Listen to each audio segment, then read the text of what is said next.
Hello there. I am so glad that you're joining us tonight on Fate Mag Radio. I've got a fantastic guest for you. But before we get started, I wanted to say thank you so much to the board of the Scientific Coalition on UAP Studies for doing a great event. There were so many presenters, and I love it because it truly is an international group of people, and it's all science-based. So me and a bunch of rocket scientists is a good time. And it was great to see Science Bob McGuire there, Mr. Lala. So make sure you give her a smooch.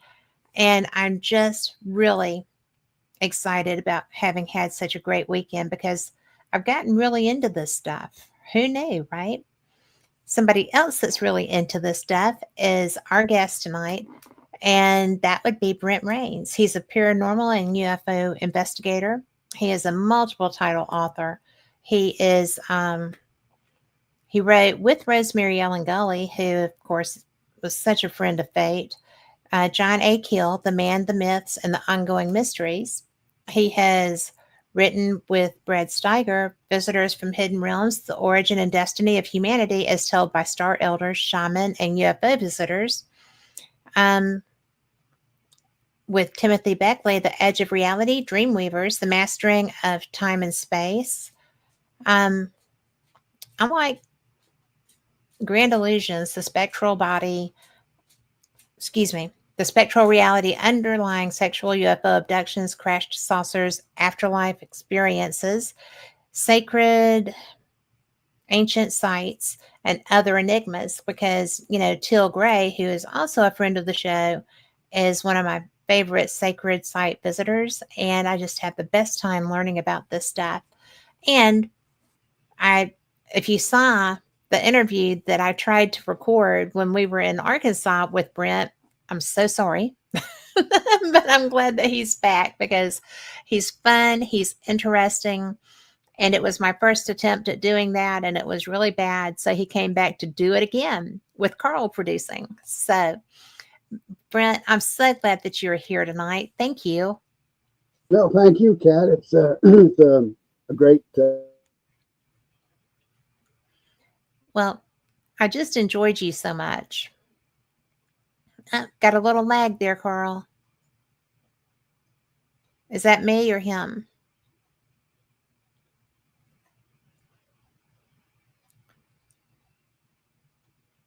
Good video, but just no sound, which is kind of essential to these things. Okay, now I've got you. So, can you hear me now? Yeah, could you hear me? I was blabbing away. Well, I could, but your video froze on me. So I'm glad that we've got that, functioning again.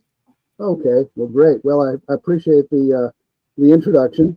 I think you mentioned Grand Illusions by my friend, colleague, Dr. Gregory Little, who has been working on my magazine, Alternate Perceptions, with me since 1985. And we're now up to issue 327, the June issue. Wow.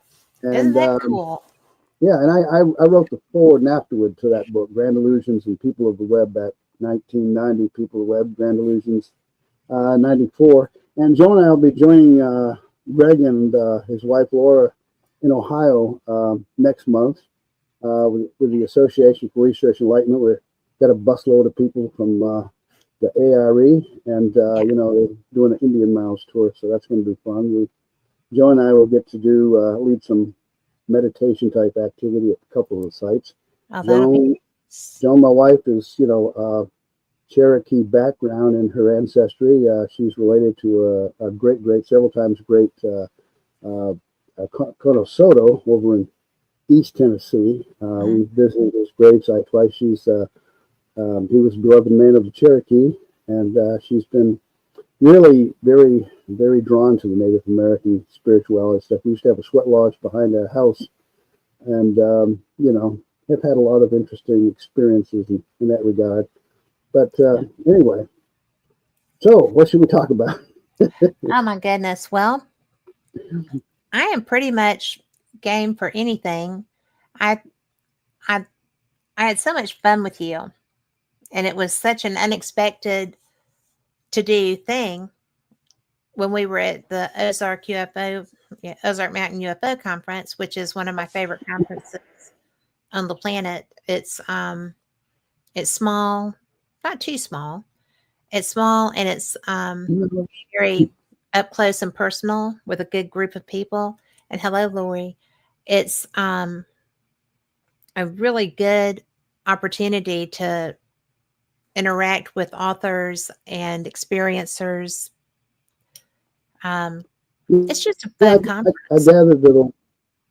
Yeah, I gathered a lot of the people that gather there have had experiences themselves, and I Mhm. tried as much as possible that I couldn't, and I, wrote about it in my Yeah. Alternate Perceptions magazine about some of the people I met, including, of course, the MC, Forrest, who was been in the field for years, worked with MUFON, Yes. and been at just about all of these Eureka Springs conferences since they started about 1980. And man, I mean, you know, he introduced himself that Thursday night when Joe and I first got there, and he sat at the table and said, "We have a mutual friend down in Huntsville, Alabama." I said, "Yeah." And, Yeah. she put on a conference there years ago as MUFON state director for Alabama, and Yeah. he spoke there. And anyway, he proceeded to tell me about when he was 10 years old. What got him into the field was he had a counterseen a disc-shaped object with landing legs that first saw it about 10 feet above a pasture, and then it came down, and he was with his best friend and his best friend's mom and dad coming back from a barbecue in the summertime, and they saw this thing off in the distance and stopped to see what it was. And as soon as they identified, hey, this is one of those flying saucers, he said, "I've never seen in all my years a grown man suddenly freak out like this. He got us all back in the, I guess, the station wagon, and said he'd down that country road like crazy." But, and days later, he still didn't want to talk about it. But he said that really put him on the path. And Yeah. I got to do an interview with him later about it. There wasn't enough time at the conference. There was so much going on. But Yes. I've got an interview with him in the I guess it's the June issue. Yeah. And yeah, I recommend people check it out because he's got some, over the years, he's had some spectacular experiences in the UFO field that are definitely high strange, as Heineck would have called it. So, I think I um, like that as much as I like everything else. Just the fact that there is that, the fact that high strangeness is so varied and comes at you in so many different ways. I just, yeah.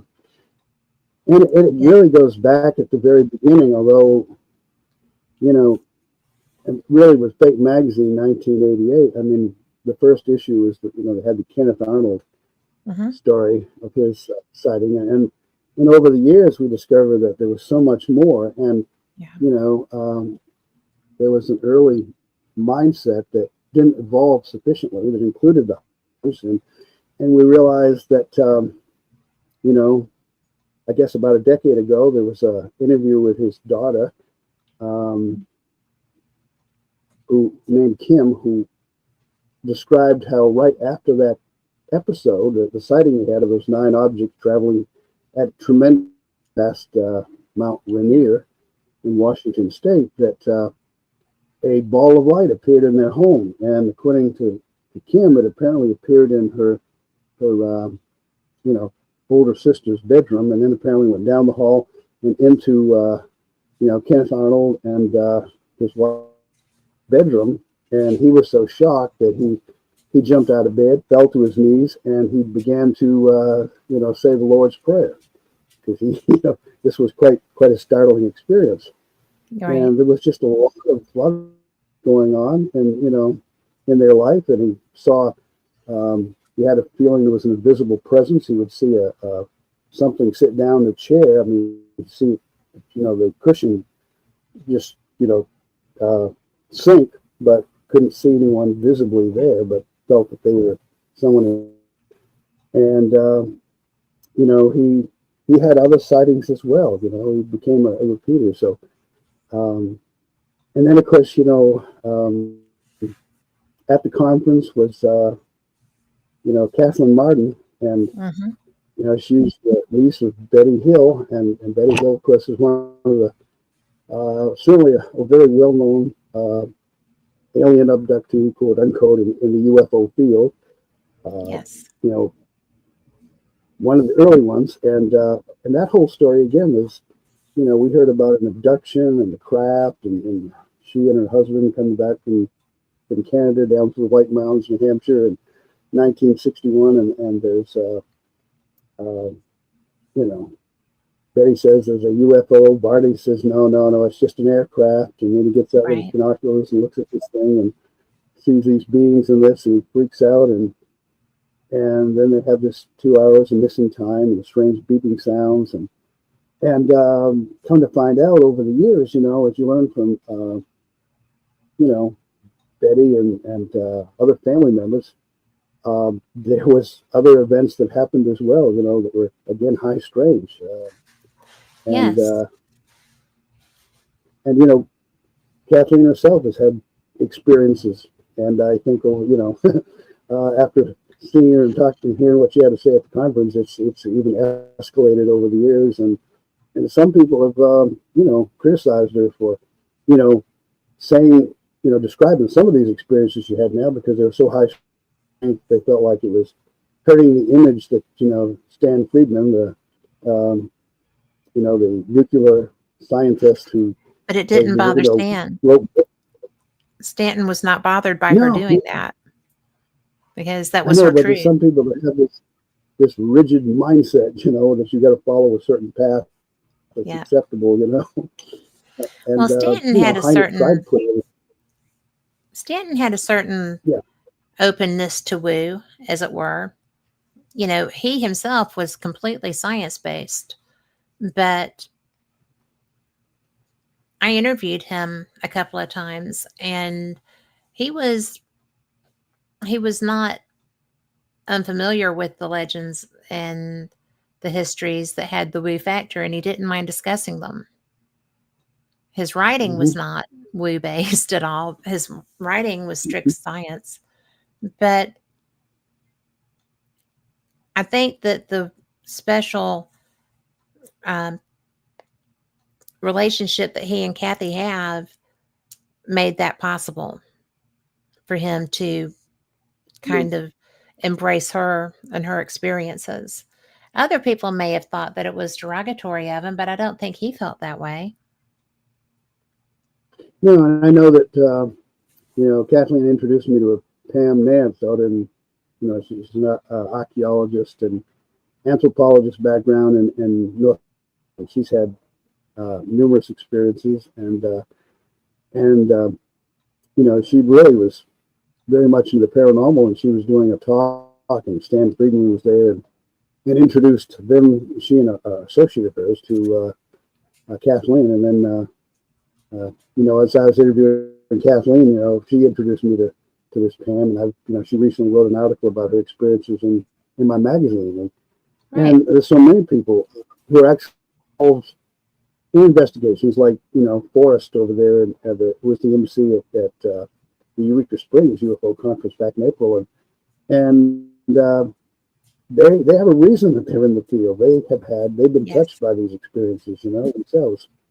And there's a lot of people, but sometimes they don't want to come out in the open because, there's some people clash over it. I mean, for a long for a long time, um, the UFO organizations, the civilian NICAP, the National Investigations Committee on Hmm. Aerial Phenomena, which was founded in Washington D.C. back in 1956 by retired Marine Major Donnelly Kehoe, and he wanted strictly nuts and bolts. He was kind of embarrassed by George Adamski, the contactee movement. He Yeah. pulled it, and he only wanted, good sightings by credible people, especially if they were Air Force pilots or, Yeah. airline pilots, people with good credible backgrounds. And if they, heaven forbid, if they had repeated sightings, that was considered too woo-woo. And if, came out, Yeah. stepped out of the craft, well, yeah, that's, and well, anyway, that's how that went. the Aero Phenomena Research Organization, that formed in 1952, that was actually one that accepted the occupants. And so we began to get reports from Central South America as well as across the United States and other countries. Mm-hmm. But, they didn't want the too woo-woo, though. They had to be like scientists who were collecting soil samples and whatnot. And I think sometimes the phenomena accommodates us to what they, in our experiences, what we can maybe process. I think Greg Bishop over Radio Mysterioso over in LA has come up with this and talked with others. I don't know if he started or someone else, but how we're like kind of like co-creators of the UFO narrative, that Right. maybe the phenomena, the intelligence wants to approach us in ways that we can kind of it kind of appeals to our perspectives or notions about what the phenomena is, and takes these little baby steps in introducing itself to us. Right. And I don't know putting that right, but it's like for a long time these things are very similar to what happened in other cultures centuries ago. I mean, we could look at the Bible as those wheels in a wheel and so on, and say with Ezekiel and Enoch, were they early contactees or experiences of similar things to what we're experiencing today. So, and Kathleen told me, because I visited, spent a few days down at Kingston, New Hampshire. Betty invited me down back in July '76 to visit with a family down there, and Kathleen's mom and their mom, and we went sky watching, meeting different people, and I heard about the house that Kathleen, their mother was living in, and about this ghost girl. And then I'm talking to Kathleen about it, and she says all that activity began when a UFO landed across the road from our house. Really? And I said, oh, yeah. I didn't know that. There was, kind of like poltergeist activity. One time she was visiting, and she was in a separate room. Her son was in another room, or he was quite young at the time, and she heard a noise, and she goes in, and he's swatting at an orb flying around the room. And so she grabs him up and takes him to her room for the rest of the night. And, the doors would open and shut. And, one of her former husbands was there one time. And a bunch of, as I recall, it was a bunch of coat hangers that flew out of the closet at him. So, again, like the Kenneth Arnold story, I mean, we hear just one version a lot of times of the story, and then there's these other things that were actually happening, but it might take us years before we hear all the details.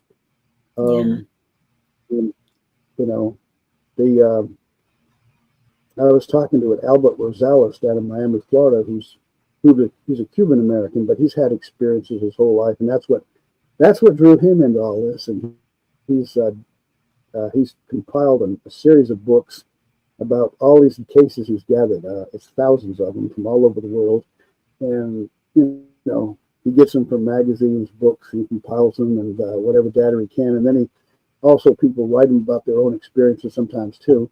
And I was interviewing him, and I said, probably what we're hearing, like some newspaper gets a hold of an encounter, close encounter, and we just get that one version. But if we could really, follow up on all these cases and, interview them further and ask them, about other instances, anything anomalous that they've experienced, we'd probably find that there was a lot of things that would surprise us, in their background. But usually investigator interviews them, and of course, it happens like often in the, if they happen to bring up poltergeist activity, or there's something woo-woo, or runs across the backyard the following day, they say, well, that's not our department. We're here just about the UFO. So Right. Well, I mean, but they're not unconnected. If you have I mean, that one area of high strangeness often comes with a buddy, another type of experience. And because it's almost once you're known somehow. I don't really know how to explain that, but I know several people who had abduction experiences and then started having stuff in their house and then started having Mhm. other things going on around them too. And a lot of times they don't know which started first because they're like, well, am I having, you know, alien encounters because I'm already exposed to paranormal activity, so that's a draw. I just, I've only had two clients of mine that had more than, had multiple happenings like that. But it's just weird Yeah. that once, It it's like is. once that top is popped, then you're fair game somehow. That's the wrong rule. And That's it's, not a good phrase, but kind of, you know.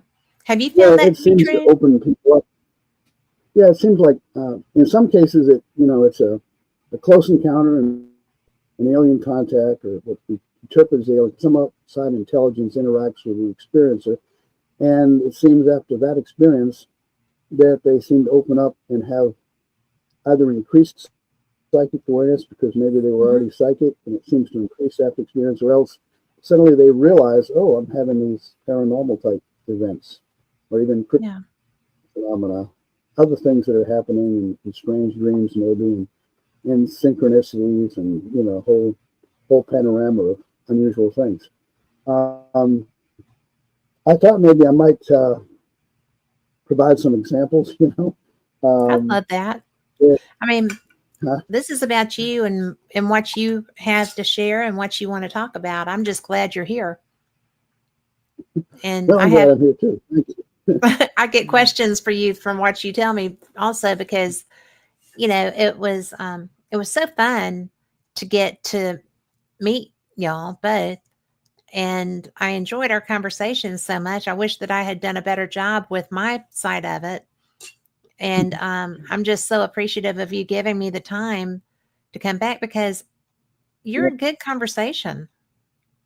You're a you well, are thank a you. fun I try. I conversation. don't know. Sometimes, I'm 73 now, and I know there's been a couple interviews where I would go off the rail and I'd start telling something, and then I'd go back and say, "Now, what was your original question?" But Well, anyway, sometimes when I'm having a conversation and we go off the rails, I won't even remember what the previous question was. So don't be well, afraid about doing that because we'll just pick up and move uh, on. but, No worries. but it's good. It's good we can talk. Whatever we say is recorded anyway. uh, but anyway, there's one story that came up years ago, and John Keel wrote about this because I wrote a book on John Keel, and Yes.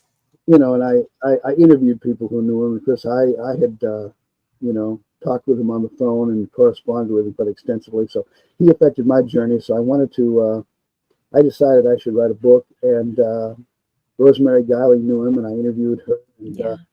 and she did a forward, and then she also helped me.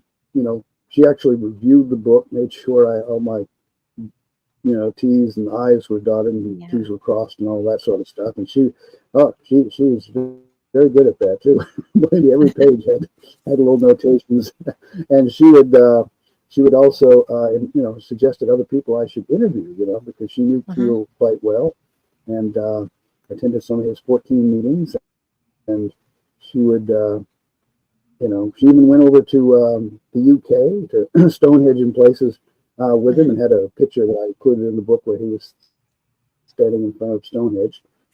And and I wanted to let people know not only about, because a lot of people, including Rosemary, I was just going to write a biography about Keel, but I really wanted to talk about the ongoing mystery. So he set us, helped us set a lot of us, like myself included, on the path. Because my original exposure back in 1966 to UFOs was Flying Saucer Serious Business by Frank Edwards.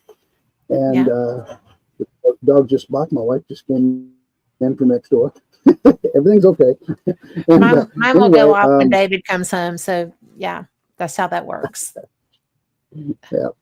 So anyway, I got, I was on that strictly nuts and bolts. It's either that or it's, ET, or it's like the Air Force says, there's nothing to it. Just move on.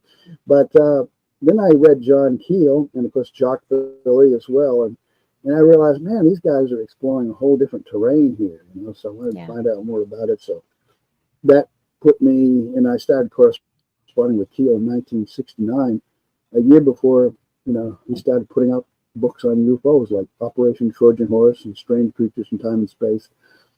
And so anyway, one of the cases he was really interested in, there was a massive wave of UFO sightings back in 1967 in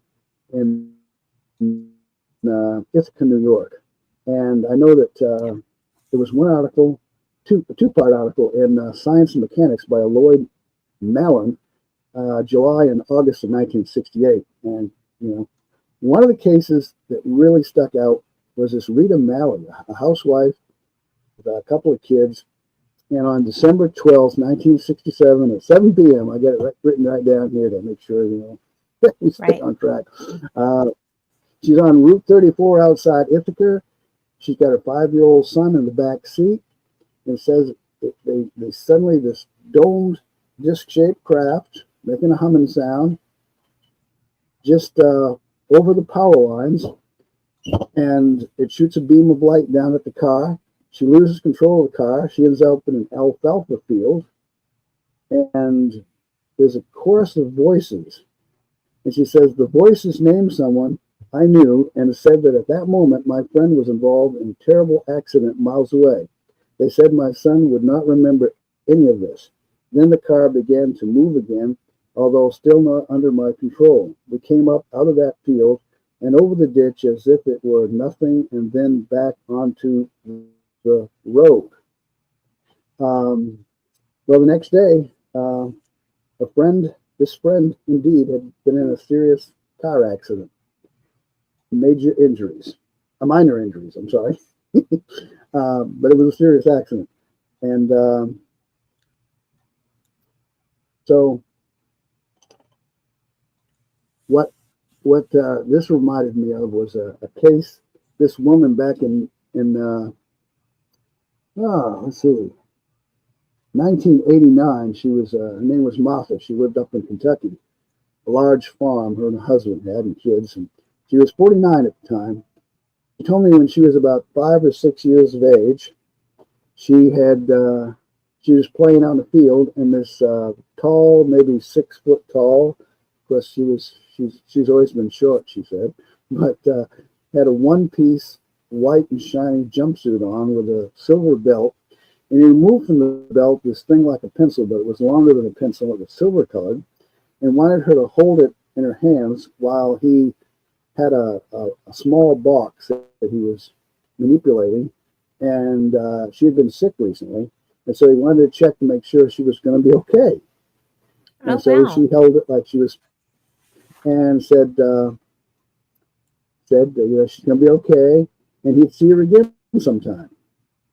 And then, years later, November 1975, when she sent me some drawings, her and her family in Kentucky had this close encounter with a large saucer-shaped craft, had a front glass dome on it, and she could see people inside like people. And then after a while, it rose up into the air, went off to the east, and she said just a tiny speck in no time. And then 1 or 2 weeks later, she said she thought she saw someone in the house, an outline of a man in the house at the basement door. She searched the house afterwards. There was no sign of anyone. And then just shortly afterwards, first of all, her dad was in the hospital at the time, about 50 miles from her. and she would go about 2 or 3 times a day to the hospital to check on him. But she began to think that, well, thinking she saw someone in the house was just something that, was from being tired, and she just seeing things, Right. But then a few days later, and it was at 3 o'clock in the morning, she woke up from some kind of a noise, and she had floodlights on each side of the house, and she could clearly see a man in the room. And she said, and I quote again, he walked toward me and sat on my bed. He told me to tell my mother and sister that my dad was dead. 20 minutes later, the hospital called. Dad had died. Everyone I know has changed over the years, but I'm sure this was the same man I had seen since I was a little girl. He hadn't changed. He looked just the same as the first time I saw him. And she would tell her, when she was a little girl, also tell her mom and dad about things that were going to happen, and they did. And finally, they told her to stop telling us the stuff. She said, yes, we don't want to know. Yeah, but here's 2 cases of, 2 different people who, had a parapsychological event, but at the same time, it was associated with what we call alien craft, or a being, an alien type being. And then, I thought I'd add this too, because I thought this was interesting. I had a lot of correspondence, met a New England investigator named Joe Nyman, who used to also, work with people like Bud Hopkins and others. And he was very active in MUFON, and at one time earlier on in NICAP. And anyway, he told me one time, because he was coming across a lot of experiences with memories of what he called alien familiarity. And he says, I was told by an individual that at his mother's death in 1937, he and his 2 sisters were terrified to see a figure descending the stairs. The figure had a face that the man saw again years later on the dust jacket of communion. But, that's. I think a lot of people. I think a lot of people, when Whitley published that book, I think that a lot of people had that reaction. In fact, I remember reading about that. And they would. that was not an unusual. People It was recognize interesting that. It was interesting. 1937, right after the mother passed away, and seeing this figure on the stairs. So then, I figure, I don't want to bore anybody, but it's just that these stories exist. They are puzzling. They have been credibly investigated, as much as we could. And back in the summer of 1975, I spent much of my time on the road to Florida, traveling around meeting people. And I'm originally from Maine, and in Ohio, which helped me a lot, Charles and Jerry Wilhelm in Fairfield, outside of Cincinnati, had started a UFO organization called the UFO, UFO Investigators League. And that was Jerry and Charlie Wilhelm, and they had a basement, had a bed, and a little desk, and they said I could stay there and travel around from point to point. That would, so I wouldn't, which helped me tremendously, of course. And they had a case they were investigating, a Jim Miller and a Jerry Black, who worked with them. And I had already met Bob Pratt, and he got involved in this case. And as well as Dr. Ileo Sprinkle, the Wyoming psychologist, who also hypnotized a lot of experiences. And so what happened on January 6, 1976, these 3 women from Liberty, Kentucky, took this Mona Stafford out for lunch because it was her birthday. She was 30-something. And to a town nearby to eat. And on their way back, they remembered seeing a flying saucer.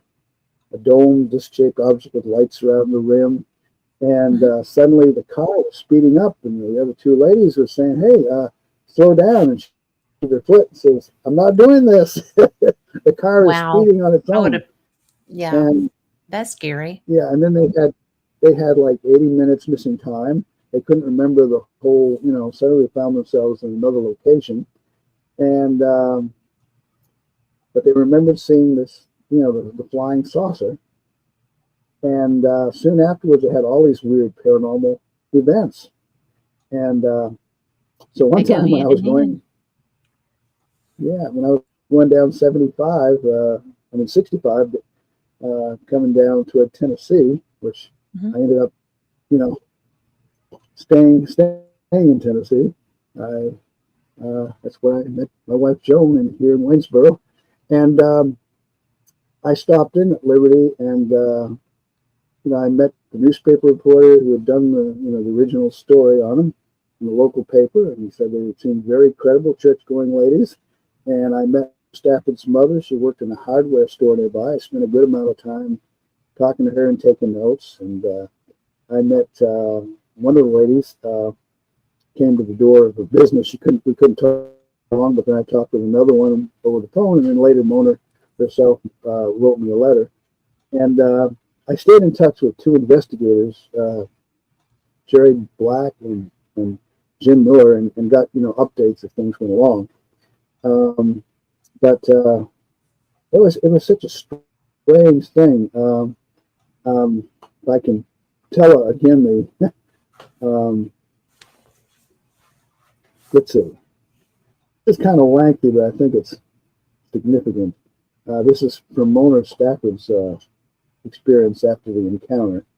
And it said the story behind the face started January 9th. Mona Stafford, okay, this is the investigator writing, would close her eyes to go to sleep, and with her eyes closed, the one eye appeared. It looked like an ordinary eye, but it would scare her, so she would open her eyes quickly. July 7th was the first time that she saw two eyes. They also appeared as she closed her eyes when she was about to go to sleep. Then on the night of July 19th, Mona had been watching television, and the last program went off the air. Mona sat staring at the snowy pattern, back when we had TVs like that, when Yeah. she felt as if someone was looking at her. She turned and saw a man's face with bright red hair and red beard about 5 feet away looking at her. She turned away, afraid to look again. She felt as if the man wanted her to look again. This time, as she turned and saw it, she jumped up and the being vanished. End of quote. And, there were a lot of people, even investigators. Betty Hill actually communicated that suddenly she found a book of matches in her home in Portsmouth, New Hampshire, and it was from a motel in Liberty, Kentucky. Really? Where did that come from? Yeah, and Bob Pratt, when he visited and they did the hypnosis with Dr. Leo Sprinkle of the three women, to further try to figure out what happened during the missing time, and they did have memories of being in craft. Apparently, maybe separated. They were separated and maybe in different crafts. Maybe who knows? But they was what they described. Now, Bob Pratt told me that when they were done, they had a room at a motel where they were doing the hypnosis, and then they were leaving in a car, and he was in the back seat, as I recall, and he went to wave, and he said the ladies were gone. They weren't there, and he thought that was odd. They were just standing just before they took off. Yeah. And then one of the ladies wrote him, and they were waving at him, but didn't know why he didn't wave back at them. He said that. That is so bizarre. But the thing with the eyes is something that John Keel wrote about. It's in a lot of different cases with experiencers. And he mentioned, I think, like with schizophrenic hallucinations, they sometimes see eyes and such. Yeah. People on drugs, but for some reason they happen in like Barney Hill was describing the eyes, in relation to his memories of that first experience in Well, '61. you know, have you heard his regression tape? No, no. I mean, I've heard bits and pieces, that have been played over the media over the years, but not Well, the it's entire thing. I was at an event where that was played, and it was horrible. I mean, he had such trauma and such fear, and it was the first time that I had heard an abductee actually in terror, right? And Hmm. because he was reliving it as they were recording. And I was so surprised because we had this vision, or I have had this vision of fairly benign research experiment kind of thing, right? And based on what I've heard from other abductees. And to when I heard that, I had been doing this research for a while at that point, and I was so taken aback and so I'm an empath, so I was very upset myself hearing that, feeling for him. And Hmm. I had not realized that it had been that traumatic. I don't know what I expected, but it wasn't quite that. Have you come across in your research other people who were as traumatized? Yeah, yes, some of them it has been, and you know, with Betty and Barney Hill, it was good that they had someone, like the hypnotist they had, who was very, very experienced in that area, and um, and of course with Barney, he didn't want to believe it. Betty was open to it, but Hmm. John Keel actually, when he worked at the Library of Congress back around '68, '69, for some reason those tapes were there, and he listened to the entire recordings Hmm. of their sessions. But excuse me, yeah, it's presumably a lot of people say that after they've been through the hypnotic regression, they can adjust to the experience better. I'm not sure, uh, you know, but it's interesting too that a lot of the people. I know that Dr. Berthold Schwartz, psychiatrist from Montclair, New Jersey, who actually got in the field because of John Keel. Um, he noted that many of the people, like Betty and Barney Hill, and other experiences that he interviewed, and he'd done some hypnosis himself, Yeah. um, could go into a deep trance the very first time that they've been hypnotized. And he said that's not normal. That's usually maybe only 10 or 20% of a cross section of people. But for some reason, um, whether it was maybe induced by the trauma reaction and it takes them down to a deeper level with hypnosis or something, Hmm. or whatever the explanation, it's something that's I think a few other people had noticed it too. I think Philly and Dr.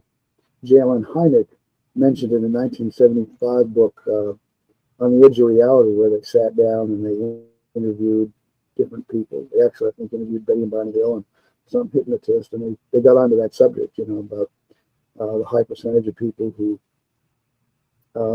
first time that they have a hypnosis session, they seem to go into a much deeper state than Hmm. the average cross section of people report. But um, and and mentioned Bob Pratt's involvement in the Kentucky case there, Liberty, Kentucky. He was actually for a number of years. Um, he took over the UFO desk at the National Enquirer, Hmm. and the National Enquirer, they had a lot of sensational stuff that I thought, but they were actually very interested in the UFO subject, and they spent a lot of money sending people like Bob Yes. to places all over the world. And before I get into that, was there anything else you wanted to bring up? I may be jumping in there with, uh, you know, because I know I addressed the hypnosis thing, but maybe there's something else you wanted to add. Just go on from where I'm at now. Well, we have a question in chat, Okay. and Anthony would like to know, do you think the loss of time plays a part in this? Are you talking about Yeah, the it's trauma, Anthony?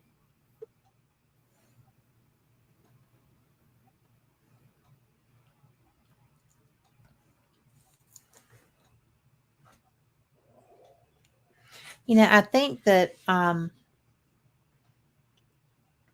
with a time loss, you have to be more traumatized because you don't know what happened to you while you were gone. You don't know what was going on. You don't know who was doing what. That would be frightening all by itself.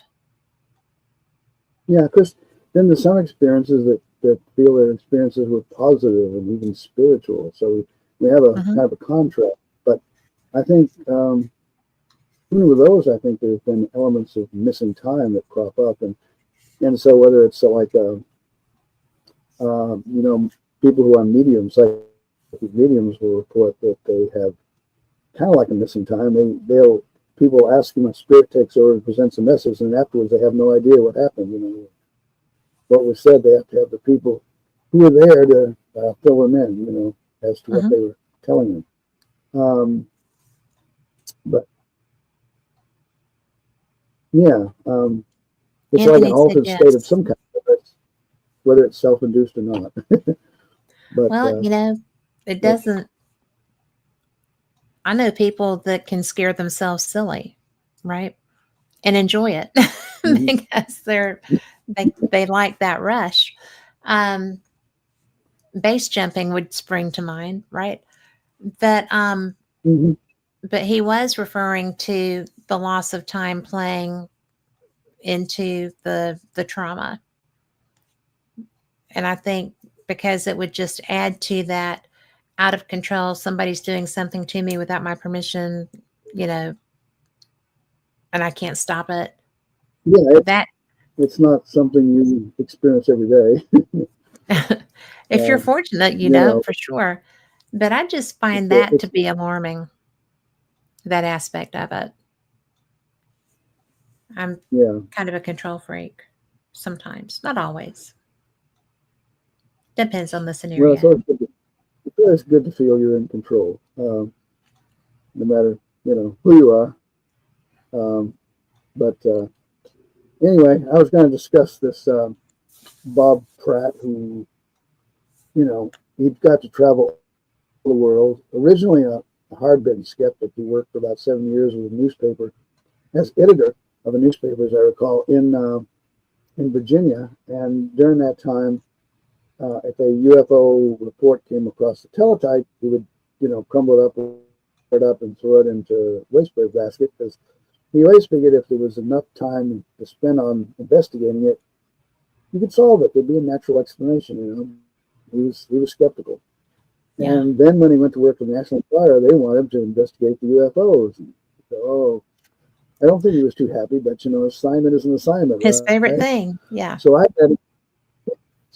met him the following year after he had been assigned this job, and because he was up in my neck of the woods, up in Maine, looking into stories. We had a little wave of sightings going on, and he said, "Well, I've changed my mind." He went out, investigated the case with multiple witnesses, and he couldn't explain it.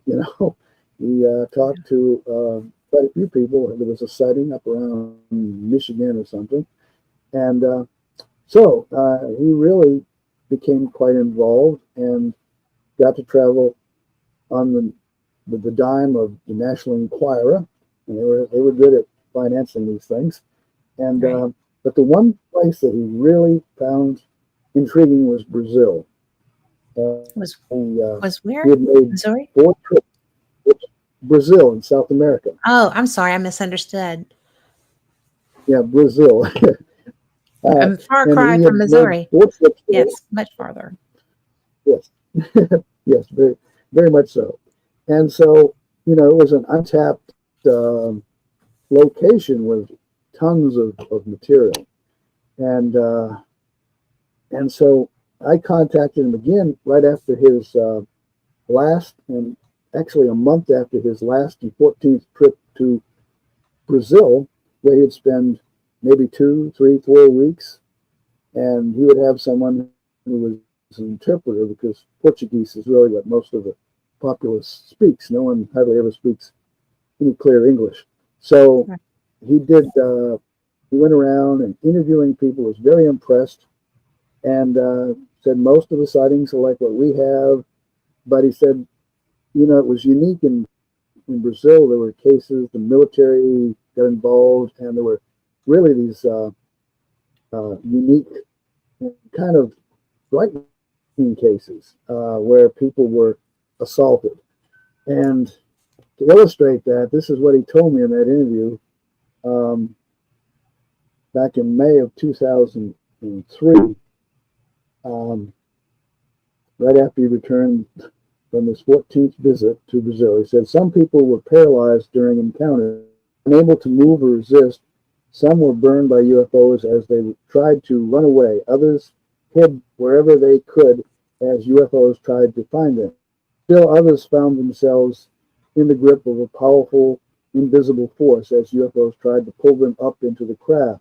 And sometimes people were taken away. UFO occupants have used hooks to Whoa. snatch victims from the ground in Brazil. They have dropped scalding liquids on others, apparently trying to make them let go of a tree or a bush that they were clinging to. And in one case of a UFO, dropped a slimy substance on a farmer as he tried to hide. Still, another UFO dropped a glowing bubble of about 1.5 meters wide that exploded silently in the faces of a man and his wife riding on a motorcycle. Sometimes people weren't safe even in their own because beams of light from UFOs would pierce tile roofs as if they didn't exist and burn someone inside. Most of these people recovered from their injuries, but several were permanently impaired. I have also investigated a few cases in which victims died during or after, and you know that's Well, pretty that's not pretty bizarre at scary all. stuff. That's Well, it depends. that's Maybe that is that is the lab experiment theory. I see where that comes from. And Anthony was talking about the temples around there through Brazil, but this is a type of abduction that we do not talk about here. yeah. I mean, some of it's very barbaric, like hooks. Yes. Taking someone up, and one guy was taken up, and his son-in-law was visiting his house and opened these wooden shutters to see what this guy was about, and he was being hauled up into this cone-shaped craft because he was on the underside. He couldn't tell what it looked like from the side. Right. He was looking at it from the bottom, and he's apparently, I believe this is the one who got hooked, and this little man came down, made sure he was, hooked real good, and then they started pulling him up, and it was sort of a donut-shaped thing, and in the middle was the opening, and when it got up high enough, he managed to kick his feet on the side, and it got loose, and he fell a good distance, 20, 30 feet, but luckily was into a bush, although unfortunately the bush had thorns in it, but that saved him from any serious injury, except the trauma. And investigators were there soon afterwards, and said that, and of course Bob interviewed him later too, and he's had showed his injuries and such, but what really was sensational, and Jacques Lee also went down to Brazil, and that's recounted in Confrontations. Mm-hmm. And I got to talk with Jacques Lee in an interview too, a little bit about all of that later on. But from about September 1977 into 1978, there was a massive wave in Brazil, northern Brazil, but there's this island at the mouth of the Amazon where approximately 40 people, patients from 18 to 50 years of age, had encounters with these red body. A white light beam would come at them. It was about 3 inches in diameter, and it would strike the neck and torso area, and it felt almost as hot as a cigarette burn. Oh And my. they also had like a sunburn, but in the center of the burns, like 2 puncture marks. And they would have headaches, trembling, dizziness, red blood cell levels dropped after, yeah. Well, And then after about 7 days, they'd return to normal. But 2 people died while soon after the encounters. I think one had a heart attack. And what interesting, the Brazilian Army, Air Force, the Brazilian Air Force was there in force taking lots of film and photographing these things. And the locals believe this was like chupas, or chupa chupa, a supernatural being of the mythology. And the local doctor, a lady, thought, that that's all it was. But after patient kept coming in, she began treating their symptoms. wait, did you say they thought it was Realized this chupacabra? is something unusual. And then one day she stepped out of her office, and there was well, no, it sounds similar, but they called it chupa chupa or chupa, and it was kind of like a vampire type being. Okay, I was And thinking chupacabra. maybe this So is my where bad. sometimes it incorporates. But anyway, Jacques Vallée said that he found out that it was an American firm that come by, because all these newspaper reporters were in Allen too, and they were taking spectacular pictures of these UFOs. And some American firm came down and bought up all the negatives from the newspapers. And he says, someone in America has proof that UFOs exist with these negatives. But the doctor said that this thing was just right above the main street. So people were shouting at me to run, but I didn't. I was too fascinated. And yeah, this and It's so not anyway, I was just going to say, I don't know. This is a side of things that doesn't get spoken of. I've never heard of an encounter of that nature and that on that size level where a yeah, whole it's region is being terrified or yeah, being, that is it makes you wonder, what's going on now. In December of 2005, I'd been invited to speak at the ARE, Association for Research and Enlightenment, the Edgar Cayce Foundation in Virginia Beach, Virginia. And Jacques Vallée was there. And I've been corresponding with this lady that Bob Pratt introduced me to, who would accompany him on his investigations, Cynthia Newby-Luce, who also had a professional background and master's degree in experimental psychology and anthropology. And she lived in a village up to the northwest, a small village northwest of Rio de Janeiro. And it's a very complicated name, so I'm not going to try to even say it here. But anyway, she was there. She'd come in to try to meet Jacques Vallée, and maybe me as well a little. But anyway, we've been corresponding. And then she also introduced me to this Brazilian general's daughter, who lives is married an American, lives in Virginia now, Denise Uchoa Slater. And her father was General Paulo Uchoa, and he occasionally comes, he and his wife, to visit her. And then she sometimes goes down to Brazil to hang out with them, So they're still a close-knit family, even though she lives in America now and they're still in Brazil. And his father was Alfredo Machoa. Oh my goodness! I just touched you. Okay. If I didn't have headphones in, there would have been a response. So it's all good. No. Headphones, earbuds. Okay, it's okay. She was sleeping and I bumped her. But anyway, Well, I uh, have a question. but yeah, You know, the stuff that we're discussing is not what's normally shared about UFO encounters as far as what happens in our country. And why do you think, I mean, is that happening here too? Yet it's being kind of kept on the lowdown in order to help the UAP disclosure movement not get a lot of resistance? Or why do you think that we don't have these types of reports here? Because I have gone through databases and seen different things, and I haven't seen anything quite like this in America, in the United States.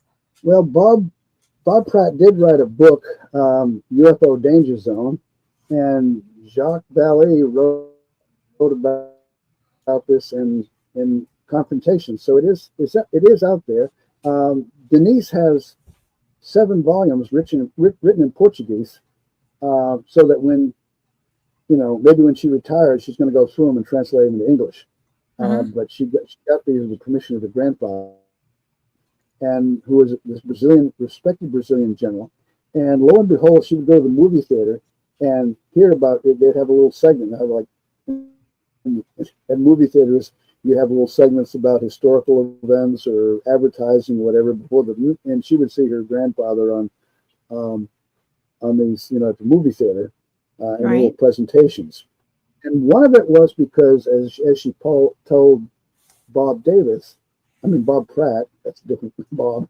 Bob Yes. Pratt was that she said, you're always hearing about, you've always been writing and telling us about these cases where people were injured and such in these UFO cases. It fascinated Bob. It says, I know a case where a person was healed. And Mm-hmm. so this was actually, and she, and after I met them at this conference in 2005, Cynthia Newby-Luce, who lived in Brazil and was this person with a master's degree in psychology and anthropology, and Denise went down to Brazil, and they met this Burnett Gomes, and she had developed CHAGAS, Chagas Mm-hmm. disease. And what had happens is a lot of people that lived in these little huts, and they lived on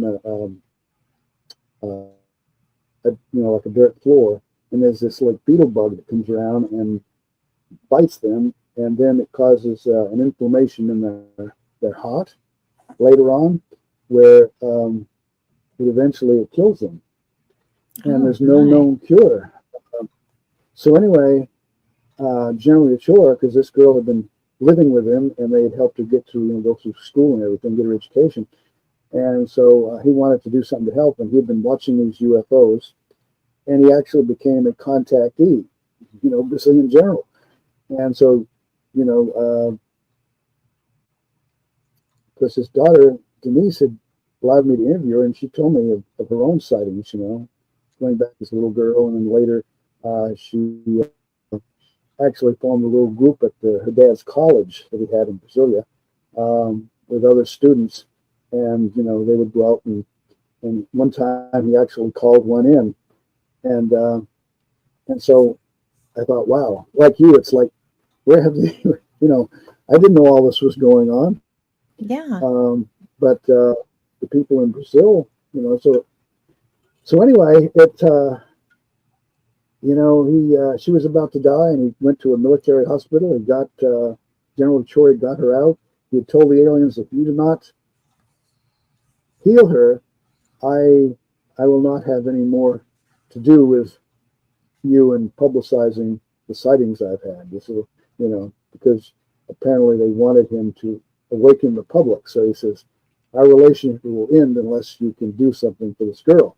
So he was instructed to take her out to an isolated location and set her down in a little chair, I think, and said this light came down. He said there was no reason to be afraid. Suddenly this blue light and a voice, and told her to raise her left arm. And then this being approached, and it was like an injection there. And she's lived many years since then. Very soon the doctors were puzzled by what had, her condition suddenly changed, and there was not all this fluid around her heart that had been there before. And then in April of 2010, her father went to the Armed Forces Hospital in Brasilia, and they got the medical records. And in a recent issue of my magazine, I posted an article about this in the June 2000. Wait, well, no, I'm not sure which. I would have to. I can send that out later, but it wasn't too long ago. About a couple of years ago. Okay. I did this article. Unfortunately, this was also around the time that Burnett had passed away in a car accident. But they also, Denise and her father had been out to L.A. MUFON, and there's also a YouTube of their interview, and they show a copy of the files and such, and talk about this case as well. So it's out there. It's not necessarily widely known, but I've done several interviews with, the granddaughter of General Lee Shore, and it's a fascinating story. I hope that she can get the all her grandfather's books, 7 of them, published. He early on was studying parapsychology, and as a young man, and suddenly realized he had a gift or abilities, and then this all so when he had investigating these UFOs in the 60s, suddenly he was somehow connected with them on a psychic level.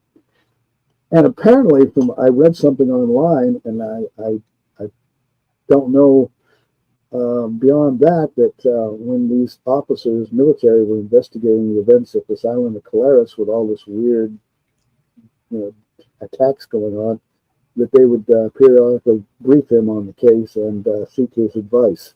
But I think how unique. We have a country where a general is an experiencer, and the military is consulting him about what's going on in one of the weird cases, And would not happen here more than likely, but I can't see that happening here. But yeah, but yeah, but then I don't know. We do have Jeffrey Mishlove, the clinical psychologist, parapsychologist, and broadcaster, who brings us New Thinking Aloud, which at one time was public TV series back in 1986, 2002. And I contacted him not too long ago because of his involvement in the so-called PK Man. He wrote a book called The PK Man, A True Story of Mind Over Matter. And I found out that D. Scott Rogo, a parapsychologist who's now passed, but he wrote a lot of articles in Fate and other magazines, and was a real great parapsychologist himself. And he was a distant cousin of Jeffrey Mishlove's, and they worked on the PK Man story, this guy named Ted Owens. And so I wrote up an article on that. I wanted to contact him for the information. And when I talked with him, about John Keel and my friend Dr. Berthold Schwartz and such, he immediately said, well, I need to get you on my show. So I did an interview, with him. But then I got him to do 2 interviews for me. And we talked about Uri Geller, and we talked about Ted Owens. And Ted Owens, he wrote to me in August of 1971, when the same month when I went to Canada to interview my first contactee up there in Toronto. But I was just turned off by him because he sounded so braggadocious. I thought, nah. He told me, we had Apache ancestry and he was the best night thrower in the world. And oh boy, I thought, okay. But that was just his way. He was apparently he had a very high IQ. And fortunately, Jeff Mishlove stuck with him, whereas I wrote him off early on. He's talking about, Right. I've got these scientists who are working with me, and I, don't have time for you and all this. So, I thought, okay, well, that's okay.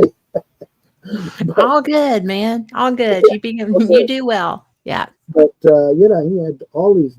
He tracked down all these documented instances of people who said he actually called down UFOs. He would predict something was going to happen, and it did. And even people saying that he would, during an electrical storm, lightning bolt's going to hit that church steeple. And sure enough, it did. And it was the only place lightning hit was the church steeple. Don't know if it was anything personal about the church, but anyway. And yeah. And he says in December 1985, and of course I got these notes here from our interview. He said he was shaken to my bones. You got a call, and Ted Owens wanted him to notify NASA or something that something's, said this is the most important call you will ever receive. Now this is the kind of thing that the SIs, the space intelligence, really mean business. They will destroy the shuttle. It's up to you to prevent it. Like, who am I to tell NASA? He says, January 28th, 1986, the Challenger exploded 73 seconds into flight. Crew of 7 lost. First fatal accident in American spacecraft flight. Verdict, hot gases from O-rings. But he was handed this case because he went to study CSRI. They went to teach him some remote viewing. And Hal Puthoff and Russell Todd gave him the file they had at the time, said he actually did predict something. But what happened is one of them, Hal or Russell, wrote to him and said, you have real abilities. You ended the drought that you predicted they was going to end. And he says, he wrote back and says, I caused it. He's like the ambassador of the space people, and his view. He compared himself to Moses. But Oh.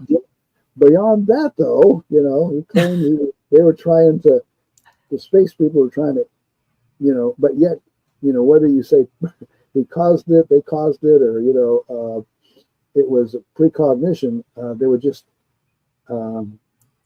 so many cases that Jeffrey documented are in his book, The PK Man. Mm-hmm. And now there's a documentary that's being made, by the way, on this story. It was quite incredible, and I contacted one of his sons who claimed that, he had experiences growing up, that they were out in California one time, and Northern California, and his dad called the Space Intelligence in. 28 UFOs showed up, except the craft may have touched down. It was just hovering, and we could see through the windows. They had small heads and were pale. My late father was packing guns on him. He could have shot a Bigfoot easy. Oh yeah, there were Bigfoot there too. But they just stood there on the riverbank. My dad had a huge flashlight, and he could focus on the squatches. Their eyes would be bright red. And I even found out that Dr. Swartz had sent a report to Jeffrey Mishlove about a case up in Brewer, Maine, which I didn't know about. They invited him up there to spend some time, try to call the UFOs down. They did see, and apparently the same son I had touched base with who told me that story also apparently had an encounter with something like a Bigfoot there, and there were also some poltergeist activity. So, yeah, that's quite a story there. And wow, but it just goes on and on and on. I thought I'd select some of these stories to kind of highlight how. Well, one of the things that when we first met and we didn't know each other very well, I didn't know all of your background, right? Mm-hmm. So as I've gotten to know more about you, and I follow you pretty closely now, I like, you know, I'm reading through your work, but it's fun to me because you have so much history and stuff that I came to late. I didn't come TOO late, but I came to it late. And so although this is a fantastic time to be involved in this research because Mm-hmm. there's so much happening right now. And and everybody's like screaming, "We need disclosure, we need disclosure." Well, we kind of have disclosure all over the place. They're not going to be trotting out, you know, Well, I even the, mean, yeah, even the yeah, disclosure movement's kind of selective. I mean, it's mhm, just it's like they're really. I think the Pentagon, all they want to really basically pursue is the, well, I think the maybe enemy drones. We don't want that, and they don't get into some of the real high strange elements. uh-uh. Well, they're not No, interested. no, it's just all about the military response, that might be needed or whatever, and Yeah, uh, but uh, it's all over the place. The yeah, it is. information is all over the place. The government involvement and stuff is all over the place. And what do you think? Do you think they specifically want to have the president of the United States and his cabinet walk out with men in, you know, men in black escorting aliens coming to do press conferences? What are they looking for?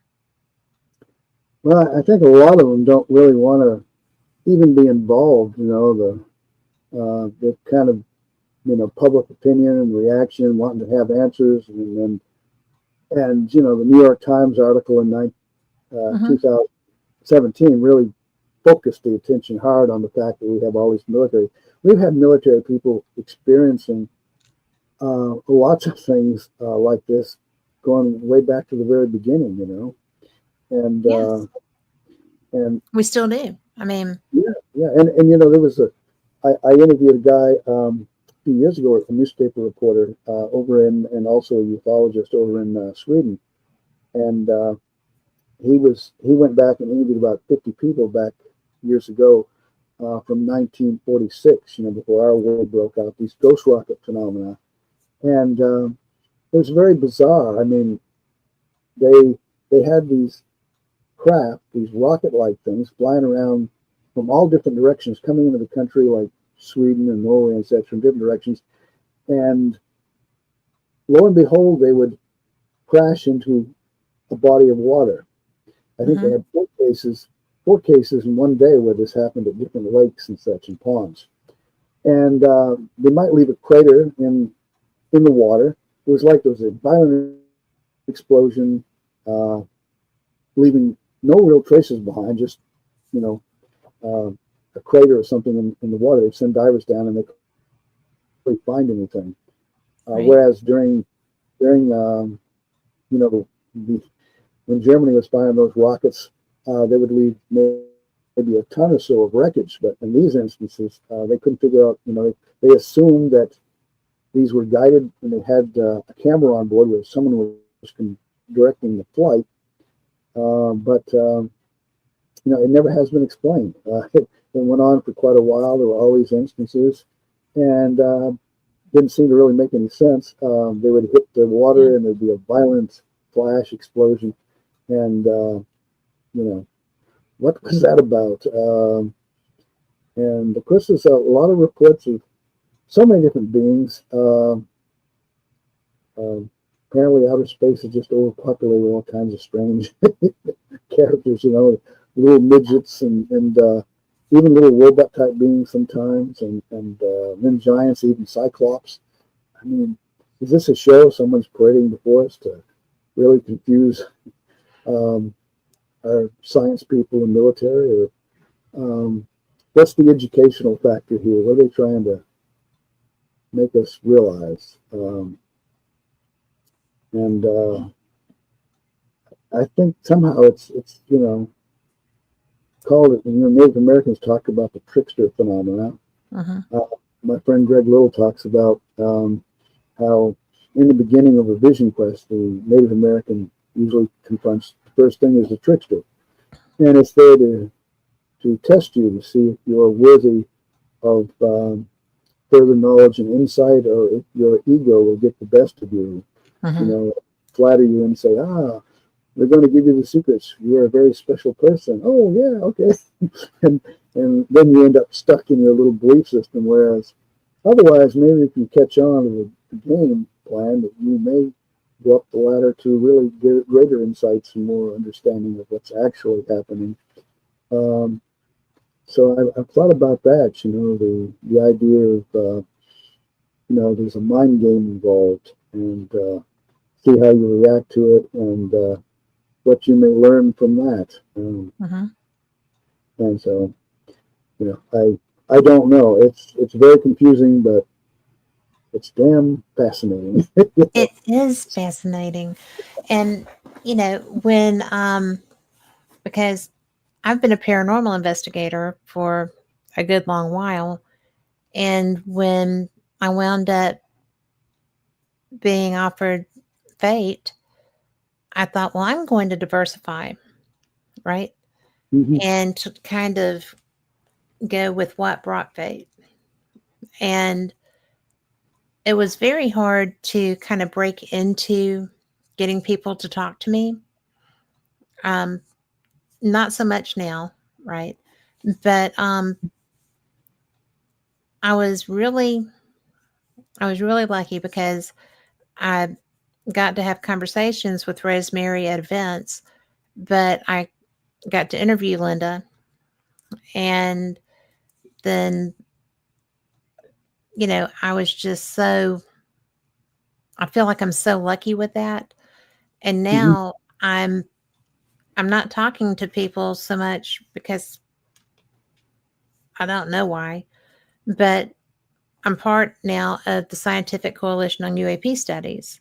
So it's all the science behind the craft and stuff. It's not woo.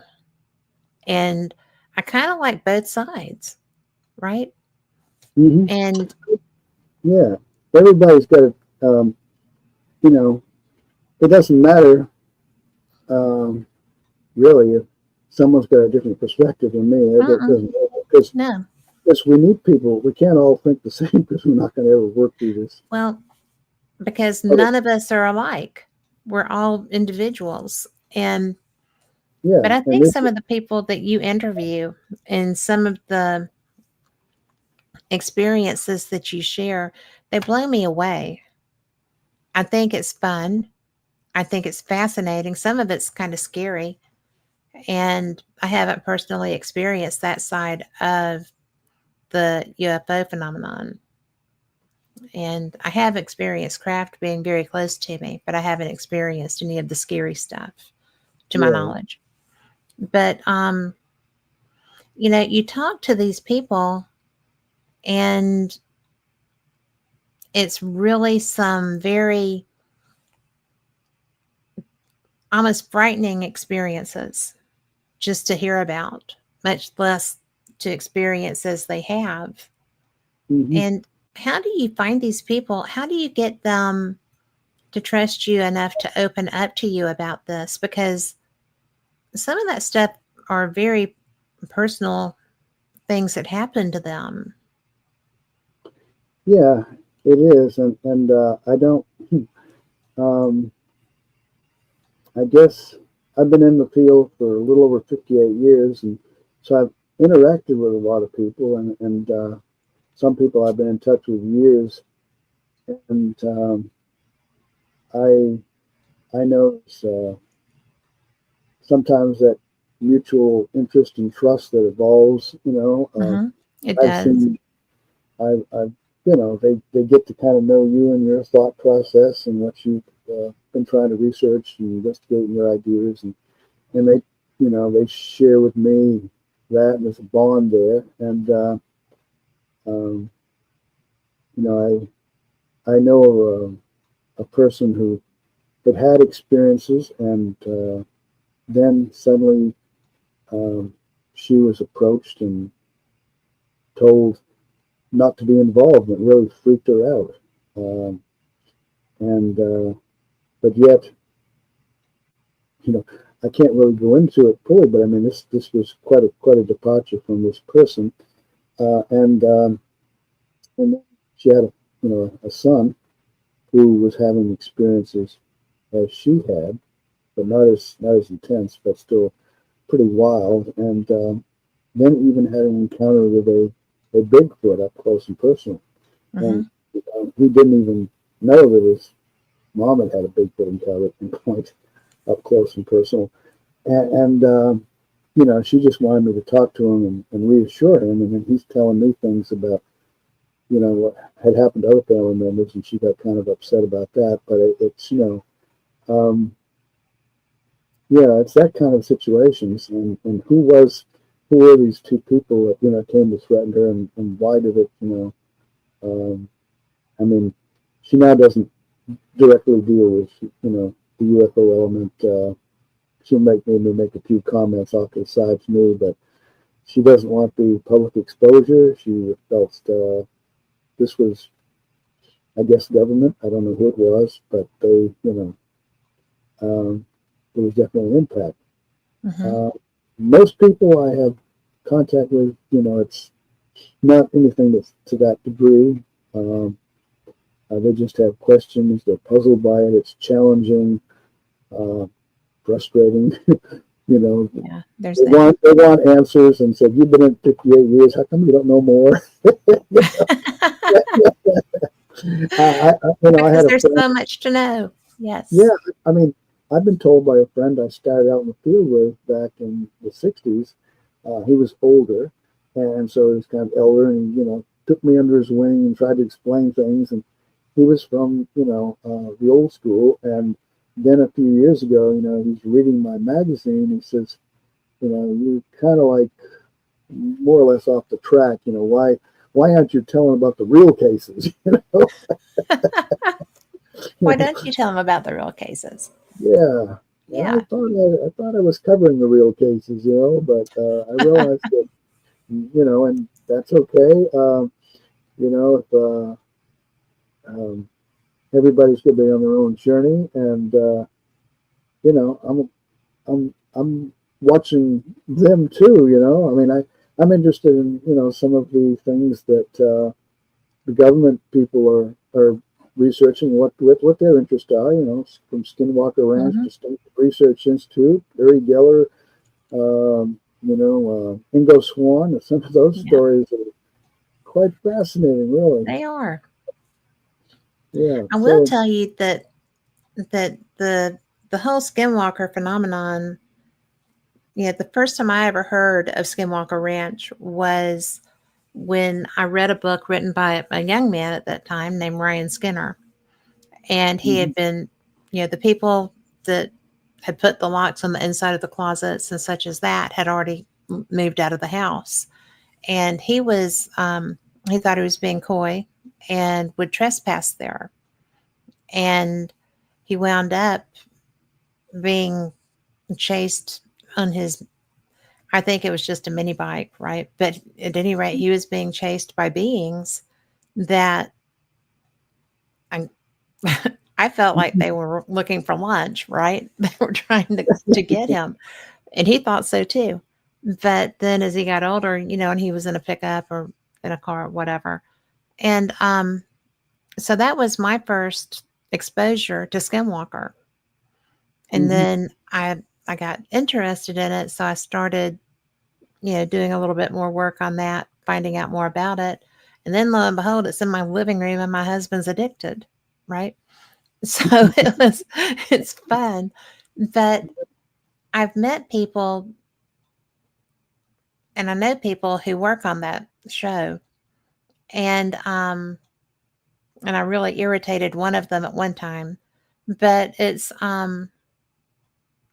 really interesting to see how this is coming almost full circle into mainstream conversations Oh because yeah. of, and it's like, okay, so everybody and their brother knows about Skinwalker, knows about the high strangeness, knows about the ufology relation to it. And what I was really fascinated by was the the lead poisoning that they were getting out of the little cistern there. But things are being brought into mainstream conversations for reasons. And I find that interesting because the people that are have been beating the drum for full government disclosure, aren't even taking into consideration that there's kind of a softening. Are you feeling that?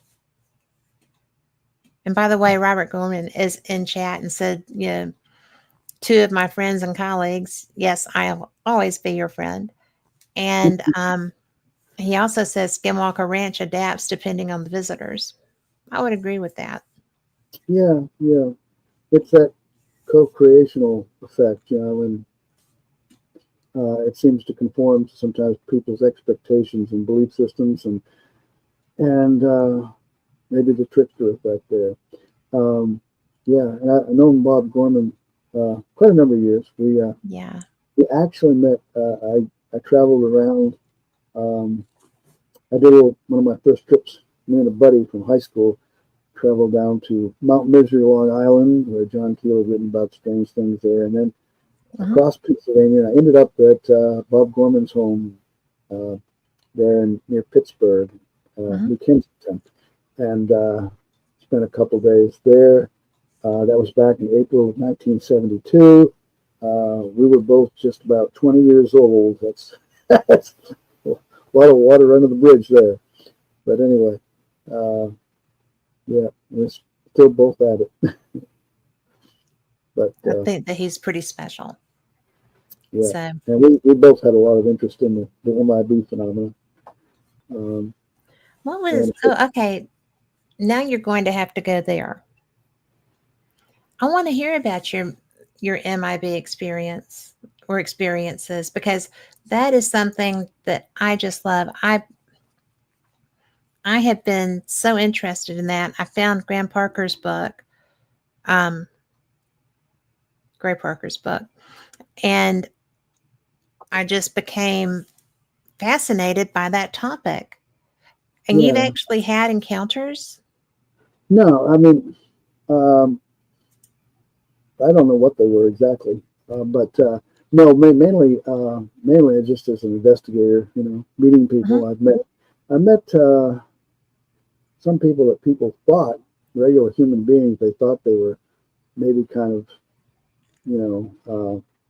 involved in it to where they became obsessed with the MIB to where felt they were actually being controlled by the intelligence to perform MIB type activity. Human beings. And develop psychic powers or whatever. I know um, outside of Philadelphia back in 1972, I was there investigating a couple of men, one of whom they were very deep occultists, and they were known by the local occult community, witches and so on, who I went around talking with. And people were actually afraid of this one guy who had a lot of characteristics similar to an MIB. And one woman told me she met him on the astral plane, and he was like a hooded, sinister-looking figure, and didn't want to mess with him.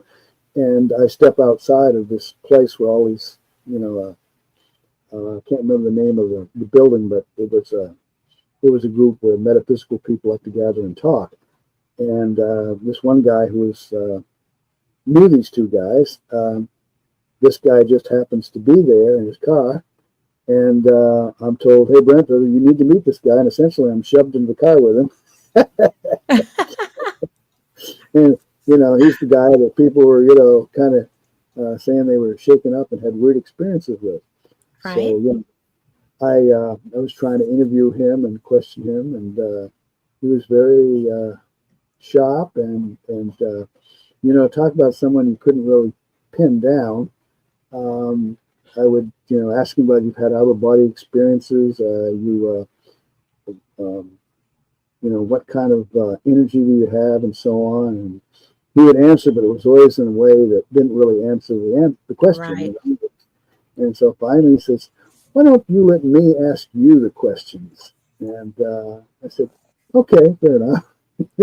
and, and so he started talking about, now, MIB. I know you're interested in MIB. He says you're really not interested in just documenting one case after another. You want to figure this out. What does it all mean, and what is it, they're covering? It says, like right now, I could be diverting your attention to something you had planned.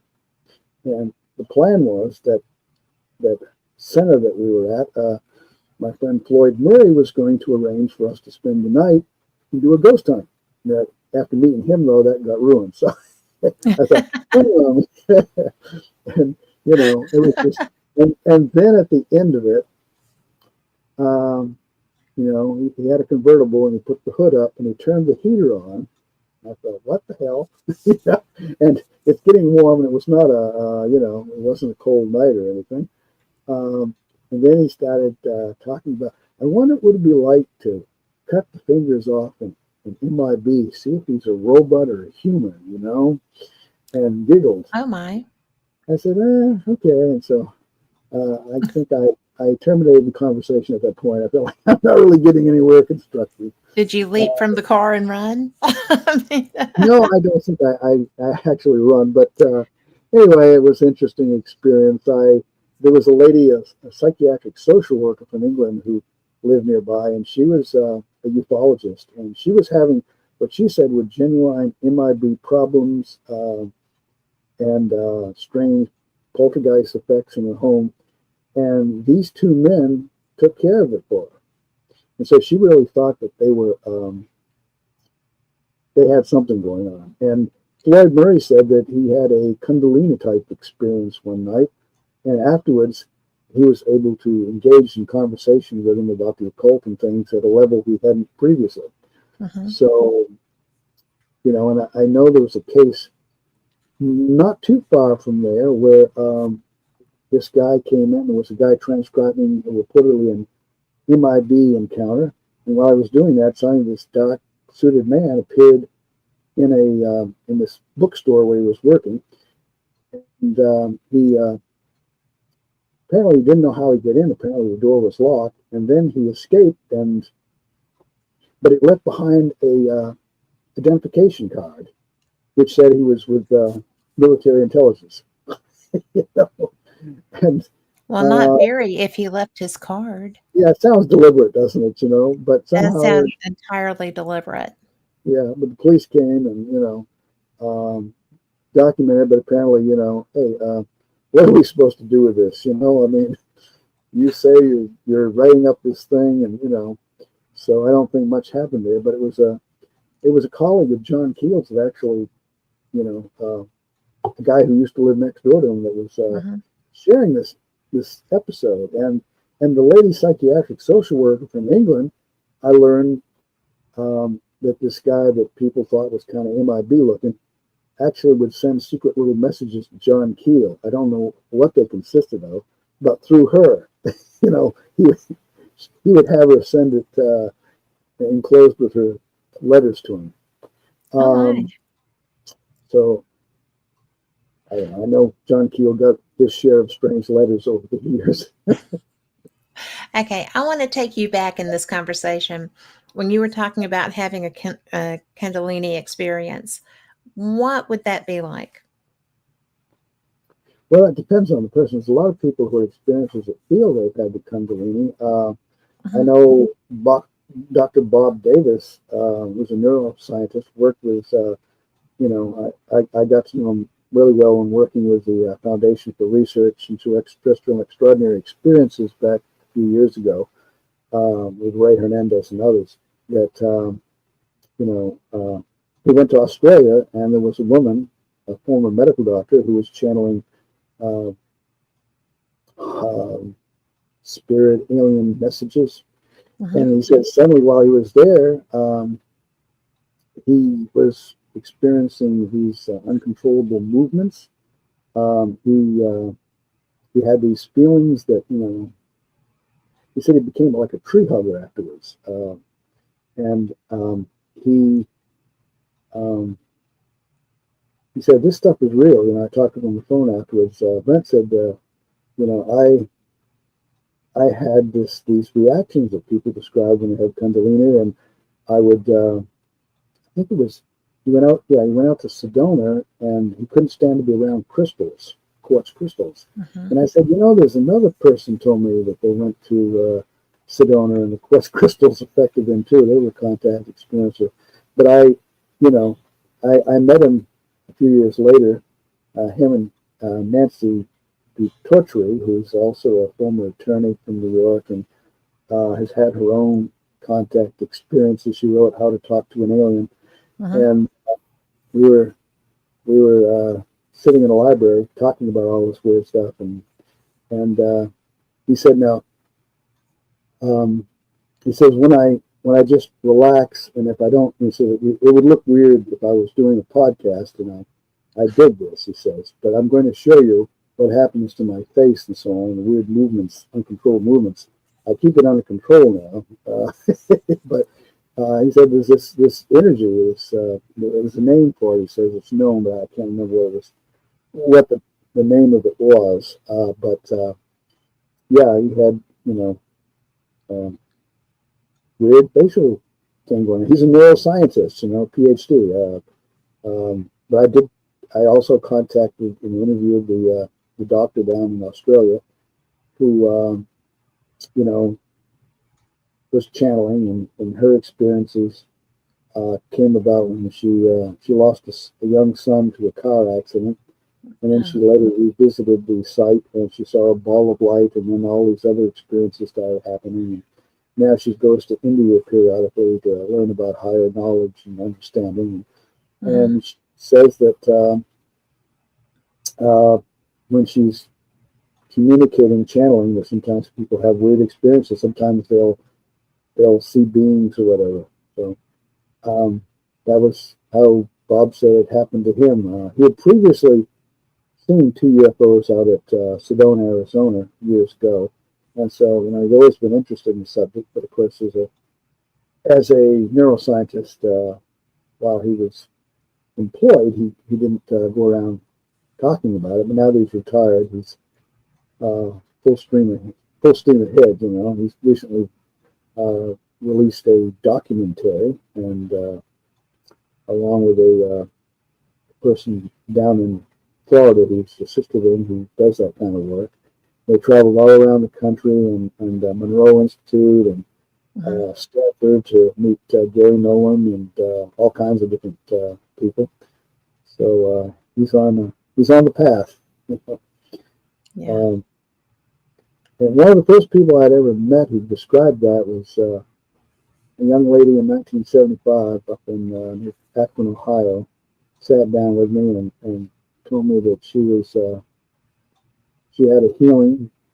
Um, this being appeared to her and um, uh, took like some sort of round thing out of her head, and Hmm. it was just a weird experience. But later on, she had other experiences, seeing UFOs and such, as a young girl, Right. and you know, she had the healing, and she also felt that she had you know a greater insight into this. I don't know what happened to her. I had contact with her, I guess, for a few years there, but follow up Well, is much more important than I realized. Years later, I thought I should have done better, well, but I think when we go forward, we always look back and say, I should have done better in mm-hmm, different things. The reason I asked about the Kundalini is because it is really hot right now. yeah, I see it being discussed in a lot of different venues, and it surprised me because it's ancient, and all of a sudden, people are like, "Ooh, let's do Kundalini," and I'm like, "Do it, experience it," you know. Yeah, But it's really it caught my ear when you said that. So thank you for sharing that with us. but um, I even saw somebody brought to my attention a YouTube video with the late great psychologist, Swiss psychologist Carl Jung, who was, of course, into archetypes. And one of his last books before he died was on flying saucers, modern myths of things seen in the skies. Mm-hmm. And, he said some very interesting things. And then this one particular YouTube, he was talking about a woman he met who seemed highly intuitive, and she was describing having a Kundalini experience. And Mm-hmm. I thought, oh, way back then, the guy who was interested in the archetypes of flying saucers was also talking about this woman he met who was describing what people would, from the East would call Kundalini awakening or Yep. something. And yeah, so, but Just a synchronicities. yeah, a lot of synchronicities. I've, you know, back when I finished up with my, came back to Maine from the summer of 1975, and I was going through kind of a crisis. I say a spiritual crisis because I accepted Christ back in May of 1975, and then I went on this journey. And some people tried to talk me out. I said, "No, I've been planning this for years." And so I was going around the country and doing experiences with researchers, and no regrets there. But I was hearing so many different versions of what to believe spiritually, and finally I just asked Creator, show me. But one Yeah. condition: I don't want, I know, like reading the Book of Revelation, I can see some pretty scary things happen to people for insights. So Yeah. yeah, I didn't want that. So not even thinking about that, 2 nights later, I awakened. I go to bed, and it's just a little after 11 o'clock, and I'm crawling into bed. Usually when I crawl into bed, I'm under the covers, and I lay on my side or my stomach. And in this instance, I crawl in bed, and suddenly I say, "Oh, I'm walking toward the bedroom door." It's the door is open, the hall lights on. My dad's making his pit stop in the bathroom, and But then I realize someone's holding me back. I stop in the middle of the room, and someone's holding me back. But instead of turning around, I continue to look at the door. I know that that's what I'm supposed to do. And only reflecting on it later do I realize how strange that all was. Right. And suddenly all these little tiny marble-sized balls of light, pulsating, pure light, translucent, they're just flying around, and they seem to be forming like a small four-legged animal at the base of the the door. And then before it finishes forming, I'm snapped. I mean, this is like seconds, like just a few seconds, and then suddenly I'm back in bed. But the thing is, I recall that I was laying on my back, looking up at the ceiling. Why was I doing that? I usually, when I'm bone tired, like I Right. was headed for bed, and I should have been in the bed with the covers over me. So, of course, my father came out of the bathroom and went downstairs. So I followed him, and I told him what had happened. He said, "Well, that was quite a dream." Well, I've never had a dream like that. Right. Um, that was just seemed so real. But anyway, a few years ago, I this is where I started having a lot of synchronicities. I did this thing that Carl Jung recommended, and I tried to pull all this information together how to do it. I was wanting to see if I could find some answers. So I think it's called creative or active imagination. Yeah, that's it, Mm-hmm. active imagination. So I went through all my Jung books, and I wasn't, able to pull it all together, but I figured, well, I got enough, so I'm I'm laying in bed, and I'm not supposed to guide the images. They're supposed to guide me. I'm not, I'm supposed to try not to prejudge, which is very hard. And anyway, in the end result is that I fall asleep, and I awaken back in like the 1975 bedroom I was in up in Colville, Maine, of my parents, Yes. and it's like there's other people in the room, and I don't know them, and I'm kind of, who is this? But then my mom appears in the center of the room where I was in 1975. My mom's passed away, and I go up to her, we hug, and my mom was never really approving my interest in UFOs, but here we were, that seemed, everything's okay. Yes. And and then that was it.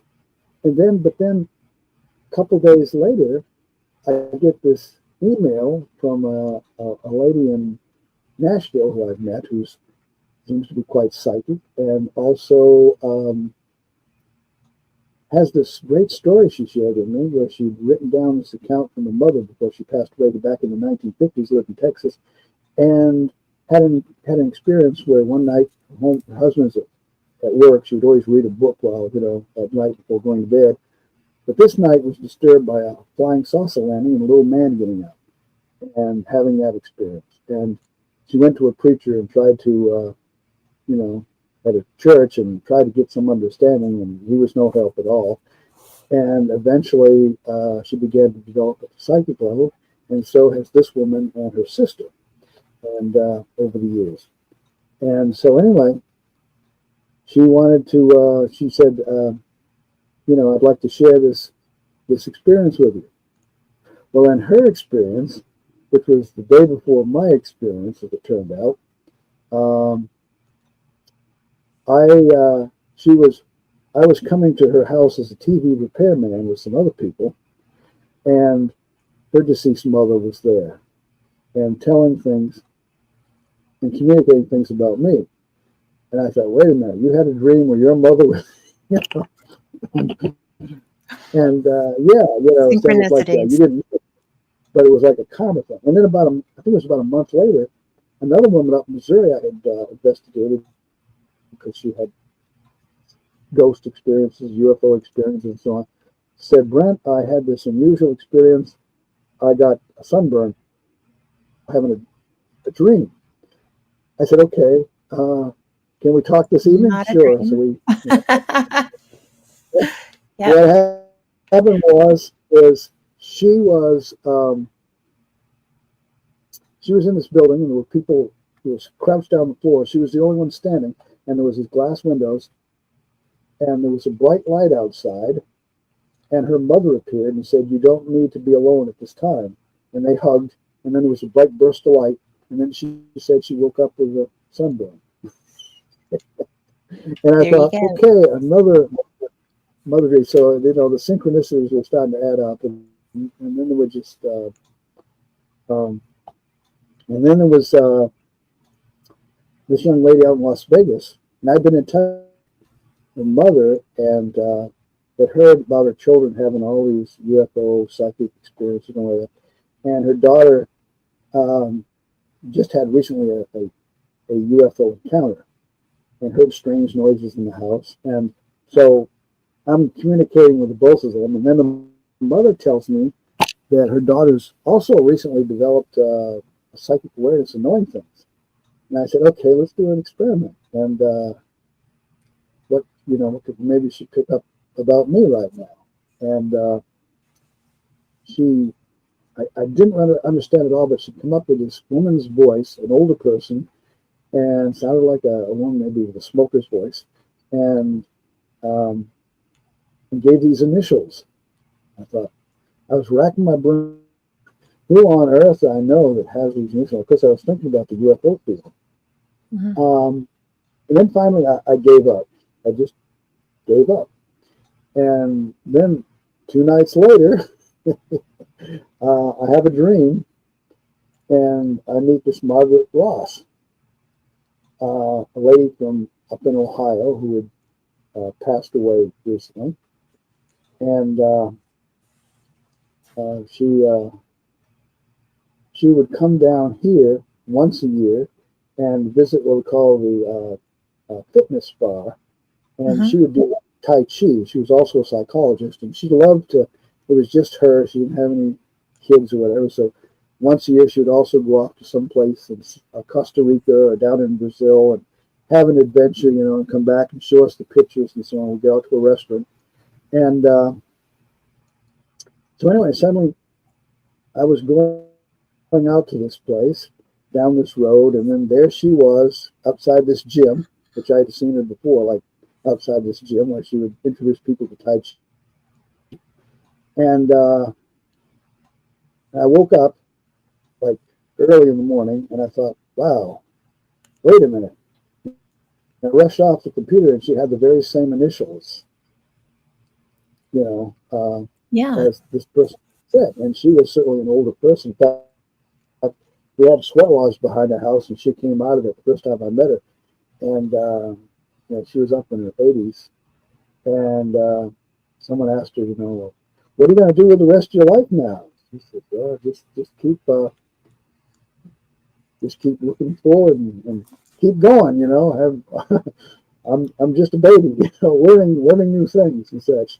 Yeah. And so anyway, I went back to sleep after that, and I thought, wow, the same initials.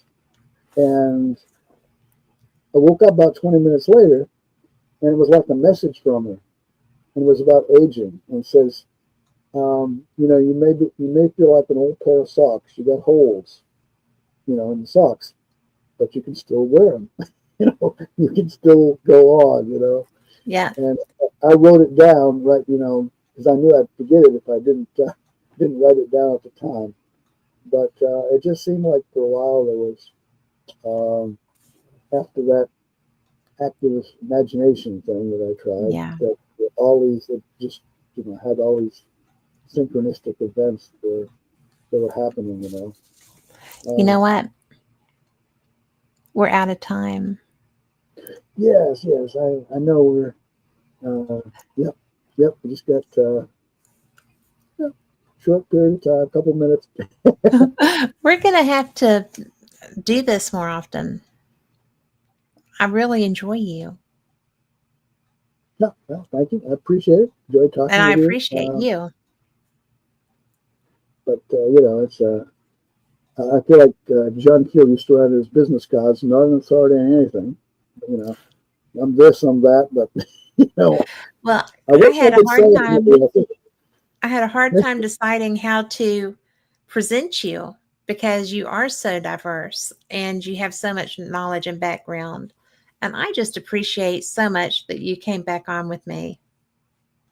well, I appreciate that you invited me, and we could do this again. I enjoyed meeting you out at Eureka Springs, and even though the recording didn't, we got to talk a lot of stuff over anyway. We And did, now, and it was fun.